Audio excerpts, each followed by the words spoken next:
Привіт,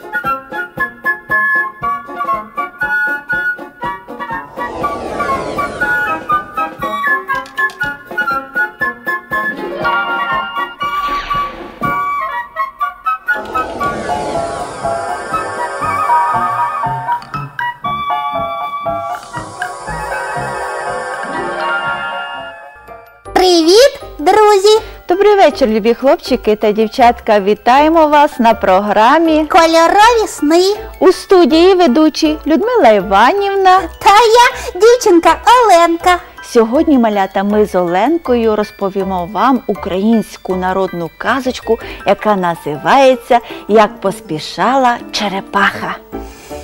Зібрались якось у неділю ведмідь, осел, заєць та черепаха і вирішили влаштувати собі обід. Скинулися грошима і комусь треба йти за продуктами. «Побіжить заєць», – каже ведмідь. «Ні, я не піду», – каже заєць. «Нехай осел принесе, бо я по дорозі все з'їм». «Ой», – каже осел, – «я теж не піду. Я вже старий та дурний.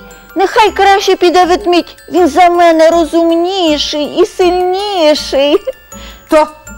Та я теж неповороткий, викручується ведмідь. Ось черепаха піде. А черепасі, малята, було однаково. Вона взяла гроші та й вийшла. Проходить година, дві, нема черепахи. Вже півдня пройшло. Звірям уже надоїло, і вони почали між собою, малята, черепаху лаяти і ображати. Аж тут відчиняються двері, і черепаха каже: «Якщо ви мене будете обзивати різними поганими словами, то я взагалі нікуди не піду».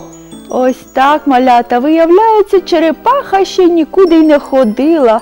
Вона лише думала йти. Ось така, малята, казочка. Намалюйте нам фрагменти цієї казочки.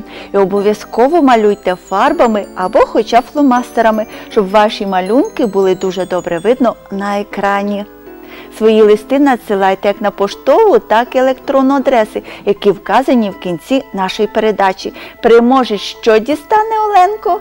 А переможець отримає призики-сюрпризики від нашої передачі. Це книжечки. І, звичайно, ще в додачу ви отримаєте ось таку гарну книжкову закладку із атрибутом нашої передачі і фрагментами ваших улюблених казок. Ось і все, малята, на сьогодні. Веселих вам кольорових снів!